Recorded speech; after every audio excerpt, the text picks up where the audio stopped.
Call of Duty just canceled themselves at the worst time ever, and we're going to see if there is a game that could replace or bring back together this newly separated COD community. Let's get into it. Now, if you don't know, Nick Merckx and Tim the Tatman both had playable characters in the store. I didn't see a ton of people playing as Nick Merckx, but I did see a lot of people playing as Tim the Tatman. Nick Merckx makes a tweet about the LGBTQ AAARP people and kids. Mainly this was aimed at kids, and I agree with this stance because whatever you do in your personal life as an adult, I support you. You could do whatever you want. But when it comes to kids, that's where I draw the line.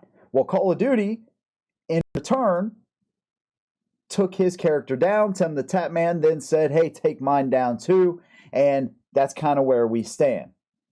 Now, from what I've seen, there's they're deleting tweets and they're really trying to backpedal and save the community, but it could be literally too late. Now, how many people have made a video about, this is the end of Call of Duty? I mean, people have made entire careers out of saying this is the end of Call of Duty, but seriously, this could be the end of Call of Duty. From what I know, Modern Warfare 2 is one of the biggest releases they've ever had. Warzone 2, on the other hand, was met with less than enthusiastic responses from the community. Let's be honest, man, Warzone 2 has been plagued with bugs. There's been cheating. They basically neutered the movement in the game as well while providing bigger maps. And yeah, I played it every single day almost, with a few new games here and there, like one you're watching now. But primarily, I'm a Call of Duty streamer, and as soon as I heard about this, at that point I had to make a decision. Am I going to stand with the groomers, or am I going to take a different path?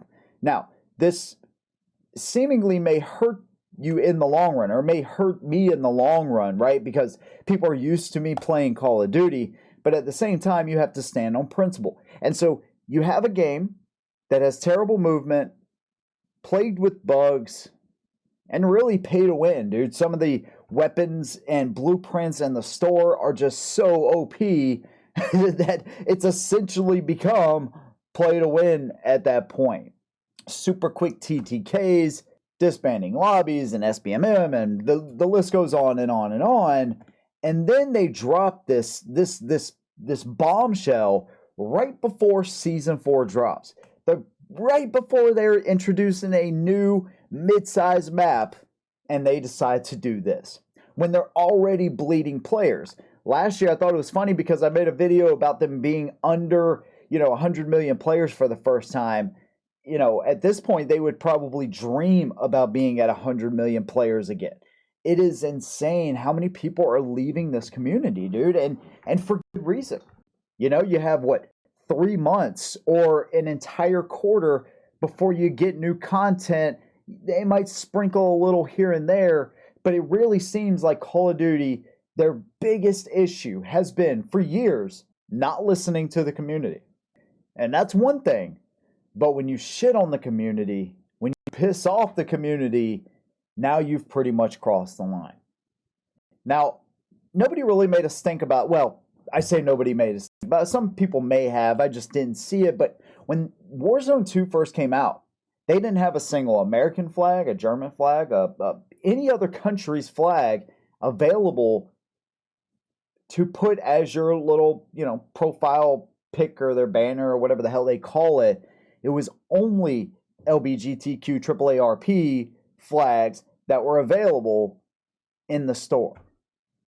Thought, it's kind of weird. We've kind of know they've been more on the woke side, but again, this one is just crossing the line, dude. They cross the line. And so these companies have to know when they piss us off, the consumer, they need to feel that. Now, my opinion, this is different than canceling, because what I don't want to see is Call of Duty completely die.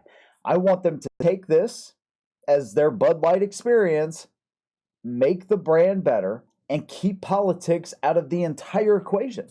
I don't understand why gaming companies, I don't understand why beer companies or truck companies or motorcycle companies put themselves at odds with 99% of the population or 93% of the population to cater to the small percentage of people that are going to be celebrating this.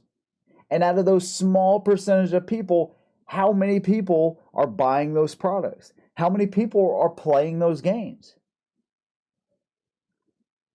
I mean, it's mind-blowing to think they would take such a hard stance considering they're already losing a ton of players right before a new season is about to drop as well. And I'm sure whenever new seasons come out, they kind of get a surge of people and then those same people leave and go play something else. Now, one thing I did want to mention, is there a game that can replace this? I have been playing Insurgency Sandstorm. And while I think it's a pretty good game, I don't think it's the answer for Call of Duty players. You know, a game that I haven't played since release, I wasn't very impressed really with the demo. It was okay, but whatever, or the beta. But a game I played just last night that I had a ton of fun with, Battlefield 2042.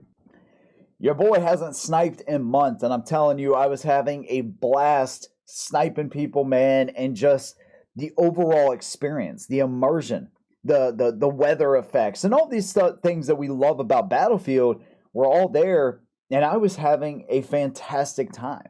And so I think that may be the game that people turn to, and that's where hopefully the void in the COD community can go to. Of course, there's crossplay on there, so they have everything that you need. It feels very similar to Call of Duty in some ways as far as the movement, not exact, not as quick, but definitely quicker than something like Insurgency, but the fun factor is there. And so I hope that Battlefield 2042, now, they've had their share of controversy. From what I've seen, they've kind of stayed out of this stuff, and that's good news because they basically ruined Battlefield 5 from the same type of thing here. I don't know. I'd love to hear your opinions down in the comments below. Let me know what you think about this whole situation. Can COD bring the community back, or will they continue to double down on their stance here? Let me know. If you like what I do, consider subscribing. See you in the next one. And as always, hold them down.